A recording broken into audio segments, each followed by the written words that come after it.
The metal floor was cold against Taehyun's knees as the guards dragged him through the long hallway. His wrists were bound with energy cuffs that glowed a soft blue. The Veloxi guards on either side of him were tall creatures with gray skin and 4 arms. They walked upright like humans but had no hair, and their eyes were completely black. Taehyun did not struggle. He had learned that struggling only made things worse. He had been a prisoner on this ship for 3 months now. The Veloxi had captured his transport vessel near the outer planets. They took everyone on board. Some were sold. Some were put to work. Taehyun had refused to work in their mines, so they beat him. He still refused. Now they were taking him somewhere else. The hallway ended at a large door. One of the guards pressed his hand against a panel, and the door slid open with a hiss. Beyond it was another hallway. But this one was different. The lights were dim, the walls were scratched and damaged. There was a strange smell in the air that Taehyun could not identify. "This is where you die, human," the guard on his left said. His voice was flat and cold. "We are tired of you. You do not work. You do not obey. So we will let the ferals have you." Taehyun looked at the guard but said nothing. He had stopped talking to them weeks ago. Words meant nothing to creatures like this. They walked further down the dark hallway until they reached another door. This one was heavier. It had thick locks on it and warning symbols painted in red. The guard pressed several buttons and the locks clicked open one by one. "Inside this room are 3 Kithran females," the other guard explained. He seemed almost excited. "Do you know what Kithrans are, human? They are like animals. They have claws and teeth and they kill anything that moves. We captured them 2 years ago. We have tried everything to control them. Nothing works. They are completely feral. Wild. Dangerous." The first guard laughed. It was an ugly sound. "We put other prisoners in there before. They lasted maybe 1 hour. Sometimes less. The Kithrans tear them apart."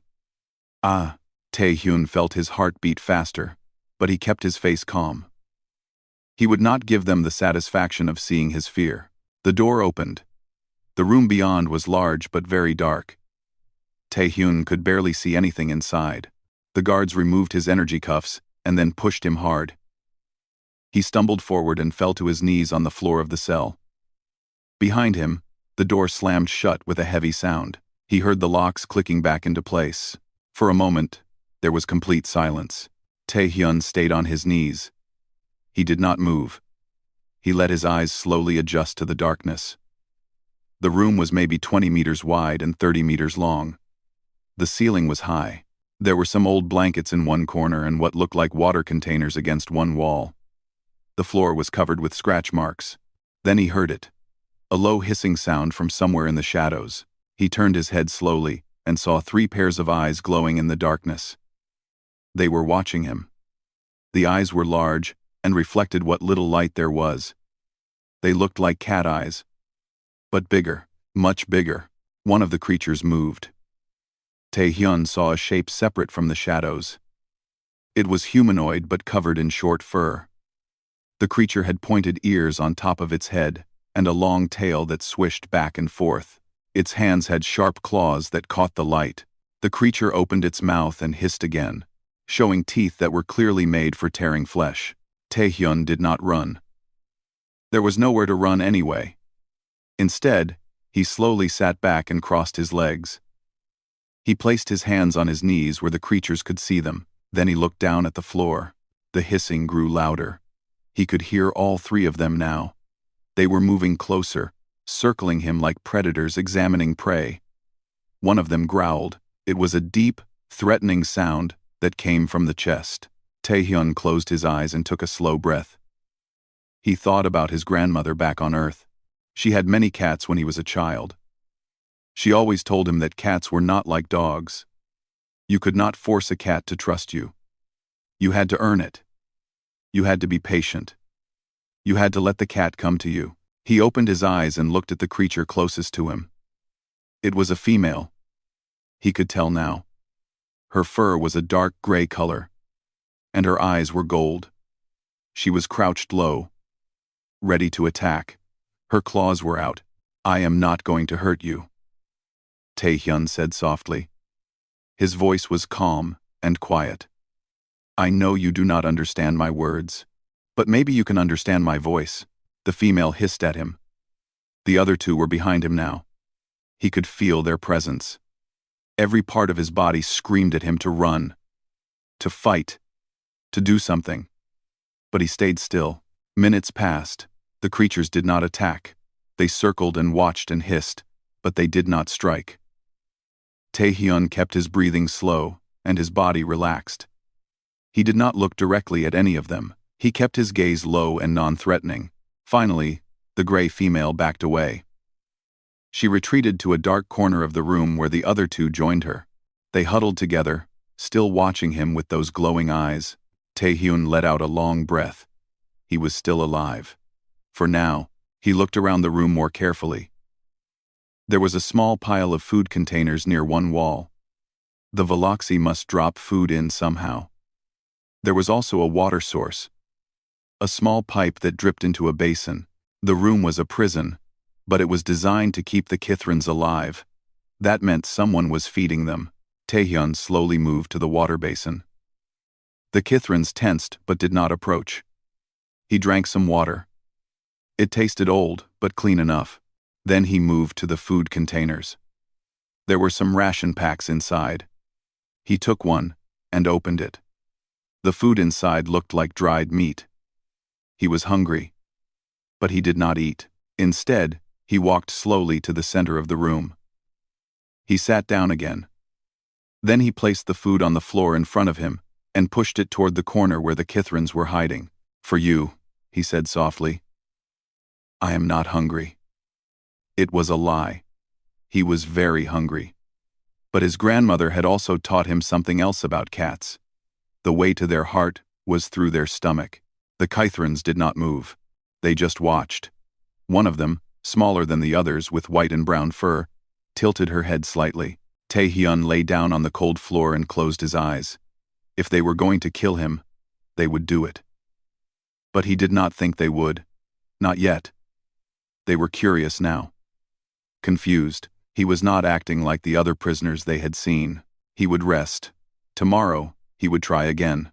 Outside the cell, the guards watched through a small camera. They expected to see blood by now.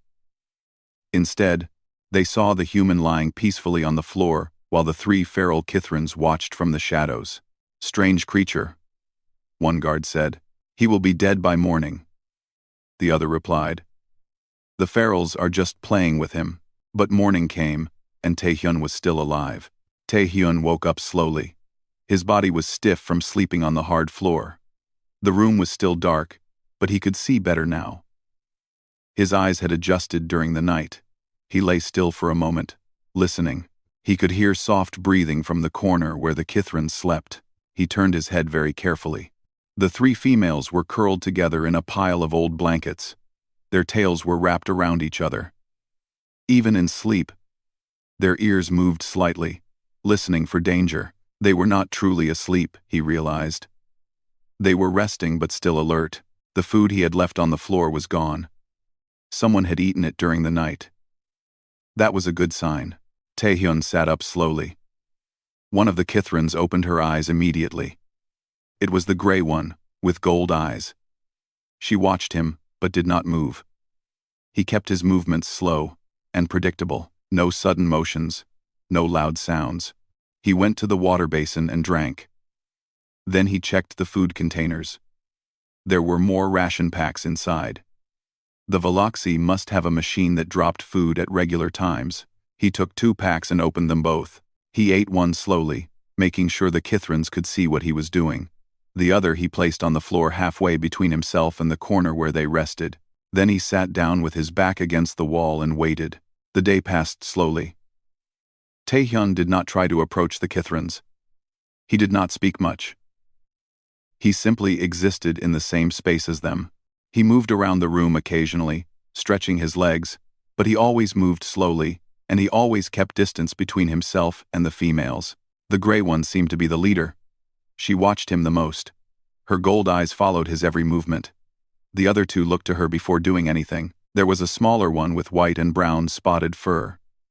She seemed younger than the others, and there was one with dark black fur who stayed furthest back. She seemed the most afraid. By afternoon, something changed. The spotted one moved away from the group. She walked to where Taehyun had placed the food and sniffed it. Then she looked at him. He kept his eyes down and did not react. She took the food and carried it back to the others. They ate together, still watching him. Taehyun smiled slightly but hid it. Progress. When evening came, he decided to try something new. He began to hum. It was a song his mother used to sing to him when he was young. A simple melody. Nothing complicated, just soft sounds that filled the silence. The Kithrans reacted immediately. Their ears stood up straight. The gray one rose to her feet, tense and ready, but Taehyun kept humming. He did not look at them. He kept his voice gentle and low. After a few minutes, the gray one sat down again. Her tail still twitched with suspicion, but she did not attack. The spotted one tilted her head to the side, listening. Her ears were pointed directly at him. Taehyun hummed for maybe 10 minutes. Then he stopped and lay down to sleep. He heard movement behind him but did not look. Whatever happened would happen. The second morning came. Taehyun was still alive. This time when he woke, the spotted one was not in the corner with the others. She was sitting in the middle of the room, about 5 meters away from him. She was watching him with curious eyes. Her eyes were green. He noticed now. Bright green like new leaves. Taehyun sat up slowly. "Good morning," he said softly. His voice was just above a whisper. "I am Taehyun. What is your name?" The spotted one made a small sound. It was not a hiss. It was something softer, almost like a question. Her head tilted again, in that curious way. "You are very pretty," Taehyun continued. He knew she could not understand his words, but he hoped she could understand his tone. Calm, friendly, not a threat. The gray one emerged from the corner. She moved between the spotted one and Taehyun. Her message was clear. Stay away from her. Taehyun bowed his head slightly in acceptance. He would not push. The day continued. Taehyun established a routine. He would wake up, drink water, eat a small amount, and leave the rest of the food in the middle of the room. He would hum sometimes. Other times he would just sit quietly. He never approached the Kithrans. He let them come to him. On the third day, the spotted one came closer. She sat maybe 3 meters away while Taehyun hummed his song. She seemed to enjoy the sound. Her tail curled around her feet, and she closed her eyes halfway. It was almost like she was relaxing. The gray one was not happy about this. She would pace back and forth, watching. Sometimes she would growl softly. But she did not attack Taehyun. And she did not stop the spotted one from sitting near him. Taehyun decided to give them names. He could not keep thinking of them as colors. The gray one he called Nari, which meant lily in Korean. Despite her fierce nature, there was something graceful about her. The spotted one he called Hana, meaning flower. She was the brightest of the three, the most curious. The black one he called Bora, meaning purple, because in certain light her black fur had a slight purple shine. Nari, Hana, Bora, he said softly one evening, pointing to each of them. They did not respond, but their ears moved at the sounds. On the fourth day, Hana did something unexpected. While Taehyun was sitting against the wall, she walked right up to him.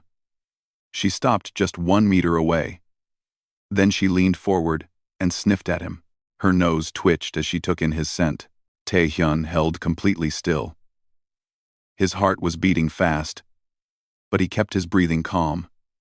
Hana sniffed his hair, his shoulder, his hand. Then she made that soft questioning sound again and looked at his face. Very slowly, Taehyun raised his hand.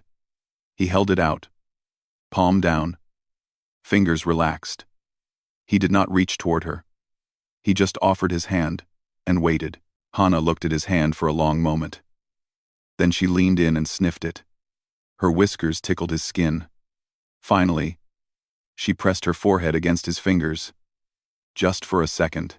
Then she pulled back and walked away. Tae-hyun let out a breath he did not know he was holding. That was trust. Small, but real. Nari had watched the whole thing. Her gold eyes were unreadable. But she did not growl. She did not hiss. She just watched. That night, Hana did not sleep in the corner with the others. She slept in the middle of the room, closer to Tae-hyun. It was still several meters away. But it was progress. She was choosing to be near him. Bora, the black one, had not approached him at all. She stayed in the shadows, always watching from far away. But Tae-hyun noticed that she no longer hissed when he moved. That was something. On the 5th morning, the guards came to check. A small panel in the door opened, and a camera drone flew in. It circled the room, recording. Tae-hyun sat against the wall while the Kithrans retreated to their corner. Still alive, a voice said through a speaker on the drone. It sounded surprised and annoyed. The human is still alive. The drone flew closer to Tae-hyun. He did not react. You should be dead, the voice said. What are you doing to them? Tae-hyun looked at the drone calmly. Nothing, he said. I am just being patient. The drone hovered for a moment longer. Then it flew back out through the panel. The panel closed behind it. In the corner, Nari made a low sound. It was not a growl or a hiss. It was something different. Almost like approval. Tae-hyun met her gold eyes and nodded slightly. He was beginning to understand these creatures. And maybe, just maybe, they were beginning to understand him too. A week had passed since Tae-hyun was thrown into the cell. He was still alive. More than that, he was beginning to form real connections with the Kithran females. Hana had become comfortable around him. She would sit near him during the day, sometimes close enough to touch. She liked it when he hummed. Her ears would move in time with the melody, and her tail would sway gently back and forth.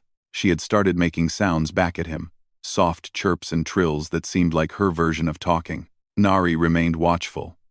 She was the protector of the group, and she took that role seriously. But she no longer tensed when Tae-hyun moved around the room. She no longer growled when he came near the food containers. Once, he even caught her watching him hum with something that looked almost like interest. Bora was still afraid. She kept her distance and rarely made eye contact. But Tae-hyun noticed small changes. She no longer ran to the far corner when he stood up. She would eat the food he left out while he was awake, not just when he slept. These were tiny steps, but they mattered. One morning, Tae-hyun woke up with a weight on his legs. He opened his eyes slowly and looked down. Hana was lying across his feet, her body curled up and her tail wrapped around herself. She was asleep. Actually asleep. Not just resting. Her breathing was deep and slow. Tae-hyun did not move. He lay there for an hour, letting her sleep. His legs went numb, but he did not care. This was trust in its purest form. She felt safe enough with him to truly sleep. When Hana finally woke, she stretched and yawned, showing her sharp teeth. Then she looked at Tae-hyun and made a happy chirping sound. She stood up, walked in a circle around him, and then went to get food. Nari had watched the whole thing. She approached Tae-hyun for the first time. She walked right up to him and looked into his eyes. Her gold eyes were intense and searching. Tae-hyun met her gaze but kept his expression soft. I will not hurt her, he said quietly. I will not hurt any of you. I promise. Nari studied him for a long moment. Then she did something unexpected. She sat down next to him. Not touching, but close. Side by side against the wall, they sat together in silence for a long time. It was peaceful. For the first time since his capture, Tae-hyun felt something like calm. That afternoon, Tae-hyun decided to try teaching them. He pointed at himself. Tae-hyun, he said clearly. Then he pointed again. Tae-hyun. Tae-hyun. Hana watched with curiosity. She pointed at him with one clawed finger and made a sound. It was rough and strange, but it almost sounded like she was trying to copy him. Yes, Tae-hyun said with a smile. Tae-hyun. That is me. He pointed at Hana. Hana, he said. Then he pointed at Nari. Nari. Then at Bora in the corner. Bora. Hana seemed delighted by this game. She pointed at herself and made a sound. Then she pointed at Nari. Then at Bora. She was learning. Nari was more reserved, but she was paying attention. When Taehyun said her name and pointed at her, her ears moved forward and she blinked slowly. He had read somewhere that slow blinks were a sign of trust in cats. He hoped it was the same for Kithrans. Over the next few days, their communication improved. Taehyun learned their sounds and what they meant. A short chirp was a greeting. A low rumble was contentment. A high-pitched trill was excitement. A hiss, of course, was warning or fear. But he heard fewer hisses now. The Kithrans learned some of his words too. Hana could say something close to his name. It sounded more like Tae than Taehyun. But it was clearly meant for him. She would say it when she wanted his attention, or when she wanted him to hum. Even Bora was making progress. She had moved from the far corner to a spot closer to the group. She still kept distance between herself and Taehyun. But she no longer flinched when he looked at her. One day, she even took food directly from his hand. Her claws grazed his palm as she grabbed the ration pack, but she did not hurt him. Her touch was gentle, careful. "Good girl, Bora," Taehyun said softly. "See? I am not scary." Bora made a small sound and retreated with her food. But later that night, she slept closer to the group than ever before. Taehyun started to piece together their story from what he observed. The Kithrans were clearly intelligent. They were not animals, no matter what the Veloxi called them. They had language, they had emotions, they had social bonds, they were people, but something bad had happened to them. Bora would sometimes wake up from sleep with a cry, her claws out, her eyes wild with fear. Nari would go to her immediately, making soft sounds and grooming her fur until she calmed down. These were creatures that had been hurt, traumatized. They were not feral. They were survivors. Taehyun wondered what the Veloxi had done to them. He did not want to know the details, but he could guess. Prisoners were not treated kindly here. He had experienced that himself. One evening, Hana came to him and pressed her head against his shoulder. Then she made a sound he had not heard before. It was sad. Mournful. She pulled back and looked at him with her green eyes. There was pain in those eyes. "What is it?" "Hana?" Taehyun asked softly. "What happened to you?" Hana made more sounds. She was trying to tell him something. She pointed toward the door, made the sad sound again, and then held up 3 clawed fingers. Then she lowered one finger. Then another. Taehyun's heart sank. He understood. There had been more of them once. 5 Kithrans. Now there were only 3. "I am sorry," he whispered. "I am so sorry." Hana pressed her head against his shoulder again. This time, Taehyun carefully put his arm around her. She stiffened for just a moment, then relaxed into his embrace. A low purring sound came from her chest. It was the first time he had heard that sound. Nari watched them. Then she stood and walked over. She did not join the embrace, but she sat close enough to touch. It was her way of participating, of accepting. Even Bora came closer. She sat a meter away, watching with her dark eyes. She made a soft sound. It might have been comfort. It might have been grief. Probably both. They stayed like that for a long time. 4 survivors in a dark cell, finding comfort in each other. That night, for the first time, Hana slept curled against Taehyun's side. Her warm body pressed against him, and her purring continued even in sleep. Nari slept nearby, close enough that her tail sometimes touched his leg.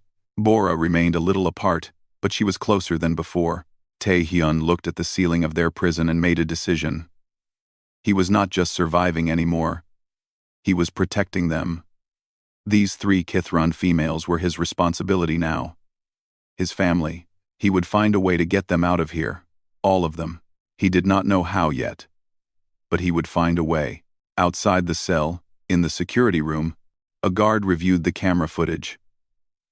He saw the human sitting with the 3 feral Kithrans around him. He saw one of them purring against his side. "What is happening in there?" another guard asked. The first guard shook his head. "I do not know, but the commander needs to see this." 2 weeks had passed. Tae-hyun had lost count of the exact days, but he knew it had been a while. His life in the cell had become something unexpected, something almost like home. Hana was now completely attached to him. She followed him around the room, sat next to him when he rested, and slept curled against his chest every night. Her purring had become a familiar sound, as comforting to him as it seemed to be to her. She had learned more words, too. She could say Tae for his name, good when she was happy, and no when she did not like something. Her language learning was impressive. Nari had accepted him fully. She no longer watched him with suspicion. Instead, she treated him as part of the group. She would groom Hana's fur, then move to groom Taehyun's hair. Her rough tongue felt strange on his scalp, but he did not stop her. It was her way of saying he belonged. Sometimes she would press her forehead against his in a gesture that seemed to mean respect or affection among Kithrans. Bora had made the biggest change. The fearful black Kithran had finally approached him fully. One morning, she walked up to him while he sat against the wall. She looked at him with her dark purple-black eyes for a long moment. Then she slowly sat down beside him. Not touching, but beside him. Tae-hyun did not move or speak. He let her decide what happened next. After several minutes, Bora leaned her head against his arm. Just barely, just a little weight. But it was everything. "Hello, Bora," Tae-hyun said softly. "I am glad you came." Bora made a small sound and stayed where she was. From that day on, Bora was part of the group too. She still had nightmares. She still sometimes jumped at sounds. But she no longer hid in the corners. She stayed with the others. With Tae-hyun, he learned that she liked when he scratched behind her ears. She would close her eyes and make a rumbling sound of pleasure. It was the happiest he ever saw her. Tae-hyun began learning more about Kithran culture through watching and listening. They had complex social structures. Nari was clearly the eldest and the leader, but she did not rule through force. She ruled through care. She watched over the others constantly, making sure they ate enough, making sure they slept well. She took the role of protector very seriously. Hana was the curious one, the explorer. In the wild, she probably would have been the one to scout new territories, to find new food sources. Her quick mind and fearless nature made her valuable to the group. Bora, Tae-hyun learned, had once been different. From the way Nari and Hana treated her, with extra gentleness and patience, he understood that she had not always been so afraid. Something terrible had broken her. Slowly, with time and safety, she was healing. But the scars were still there. One afternoon, Hana tried to show Tae-hyun something. She made gestures toward the walls of the cell, toward the door, toward the ceiling. She made sounds that were frustrated and urgent. She was trying to explain something important. "Slow down," Tae-hyun said. "Show me again." Hana took a breath. Then she pointed at the door. She made a sound that Tae-hyun had learned meant danger or bad. Then she pointed at herself, at Nari, at Bora, and at Tae-hyun. She made a different sound, one that meant escape or leave. Tae-hyun's eyes widened. "You want to escape? You have been thinking about escaping?" Hana nodded quickly. The gesture was something she had learned from him. She went to a corner of the room and pushed aside some blankets. Underneath was a section of wall that looked different from the rest. The metal was scratched and worn. They had been working on it, slowly, carefully, for a long time. Tae-hyun examined the wall. The metal was thin here.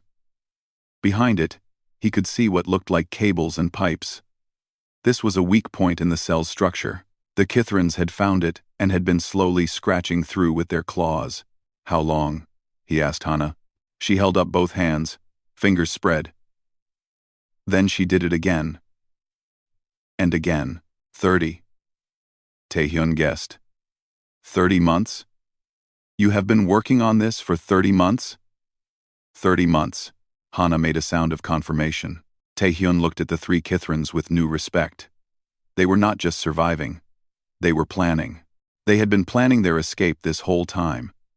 The guards thought they were mindless ferals, but they were intelligent, patient, and determined. The guards think you are animals, Taehyun said.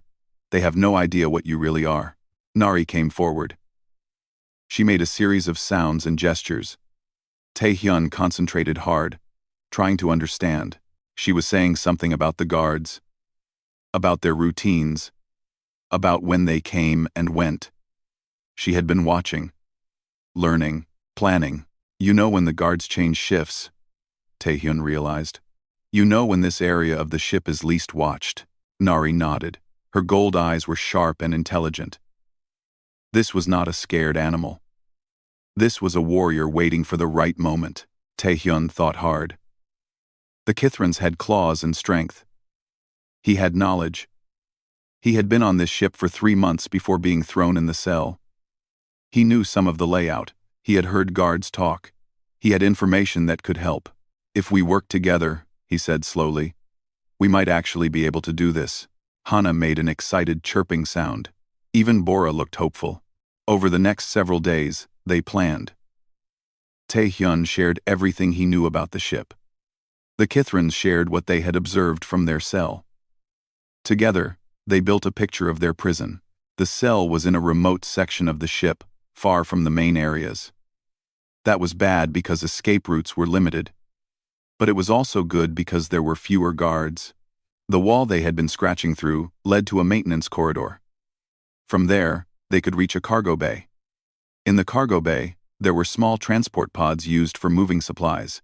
If they could reach one of those pods, they could launch and escape into space. It was a desperate plan. Many things could go wrong, but it was the only plan they had. Taehyun helped with the wall. He could not scratch through metal like the Kithrans could, but he could help pull away pieces that had been loosened. He could keep watch while the others worked. He could be part of the team.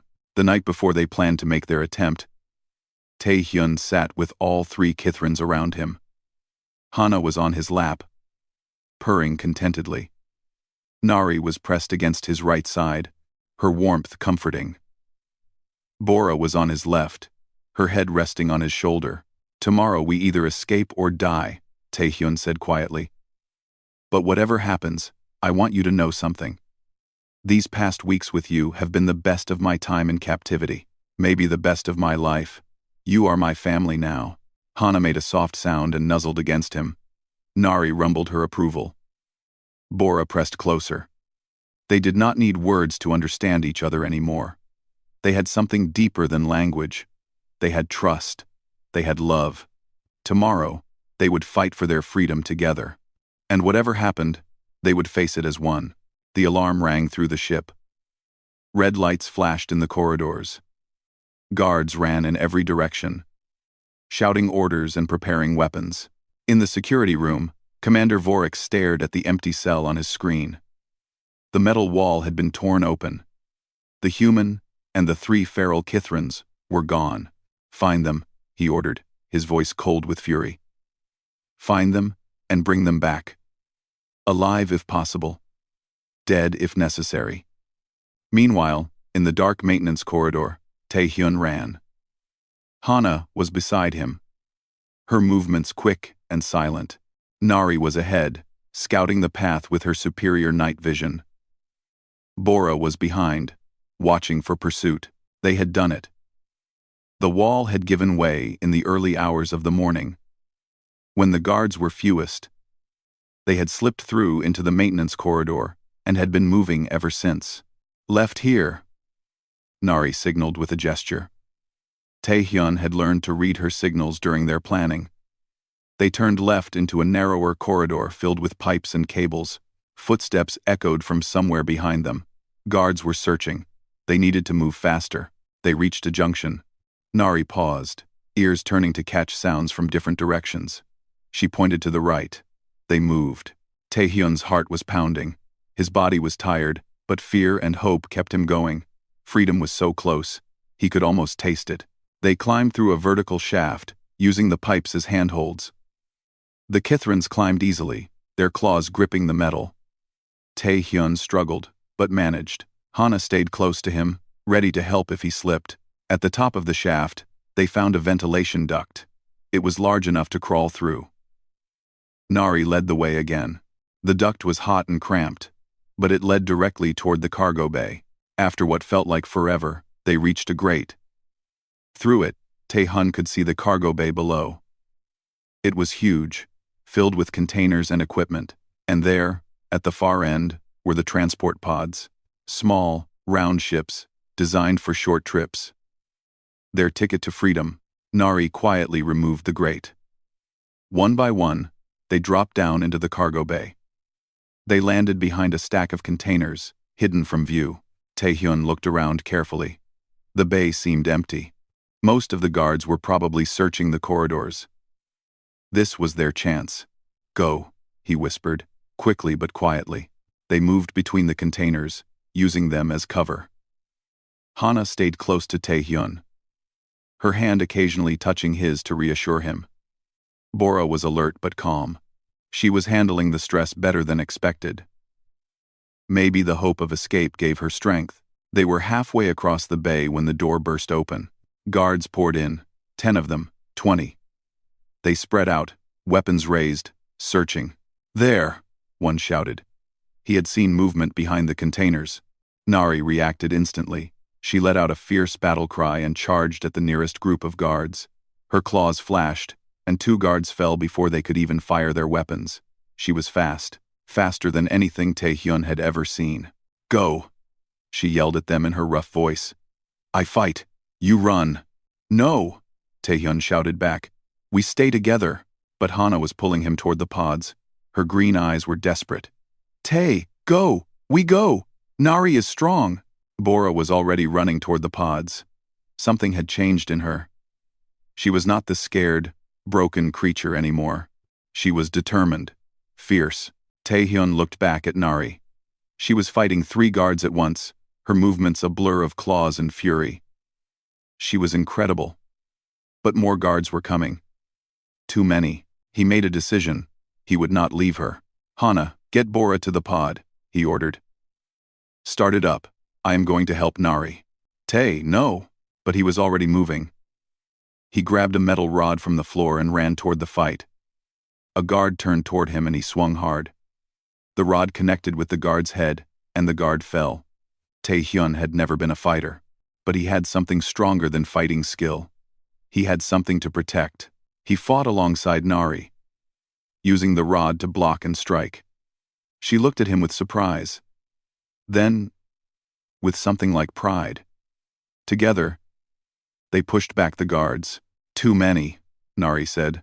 Cannot win. She was right. More guards were entering the bay. They were going to be overwhelmed. Then a sound filled the bay. A high, powerful engine roar. One of the transport pods had activated. Through the chaos, Tae-hyun saw Hana at the pod's controls. Bora was beside her. They had done it. The pod lifted off the ground. Then it did something unexpected. Instead of flying toward the bay doors, it flew toward the guards. Hana was using the pod as a weapon, flying low and fast, scattering the guards with the engine blast. Guards dove for cover. The formation broke. It was the opening they needed. Now, Tae-hyun grabbed Nari's arm and ran. They sprinted across the bay. Hana brought the pod down near them, the side door sliding open. Bora reached out her hand. Tae-hyun pushed Nari in first, then jumped. Bora caught him and pulled him inside. The door closed. Hana hit the controls and the pod shot forward. The bay doors were ahead. Sealed, tight. Hana! But Hana did not slow down. She pushed the pod to full speed. The doors got closer and closer. Tae-hyun braced himself.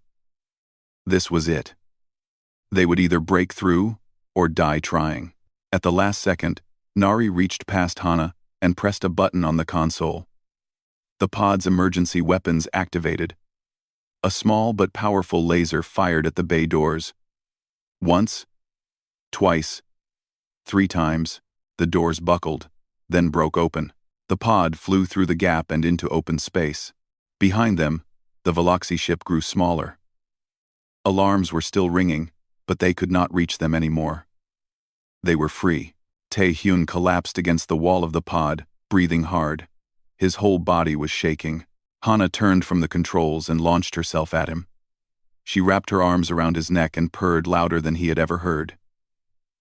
Nari joined them, pressing her forehead against his. Even Bora came close, resting her head on his shoulder. "We did it," Tae-hyun whispered. "We actually did it." They held each other as the pod flew through the stars. The navigation system showed a planet nearby, one with forests and water, a place they could hide, a place they could live. Days later, the pod landed in a clearing, surrounded by tall trees. The planet was beautiful, wild, and free. Just like them. Tae-hyun stepped out and looked at the sky. He had never thought he would see a sky again. Now he had a whole planet of skies to see. Hana came to stand beside him. She took his hand in hers. Her claws carefully retracted, so she would not hurt him. Nari stood on his other side, her gold eyes scanning the forest with cautious optimism. Bora was behind them, her dark fur gleaming in the sunlight. She looked peaceful, happy, even. "Home?" Hana asked in her rough voice. Tae-hyun looked at his strange, wonderful family. A human and 3 Kithran females, who had been called feral, called animals, called monsters. But they were none of those things. They were survivors. They were fighters. They were family. He smiled and squeezed Hana's hand. "Yes," he said. "Home." That night, under stars that belonged to no empire, Tae-hyun lay in the soft grass. Hana curled on his chest, purring softly. Nari lay beside him, her warmth pressed against his side. Bora was on his other side, finally unafraid, finally at peace. The guards had expected to find his corpse. Instead, they had found something they could never understand. They had found love. They had found trust. They had found each other, and now they were free.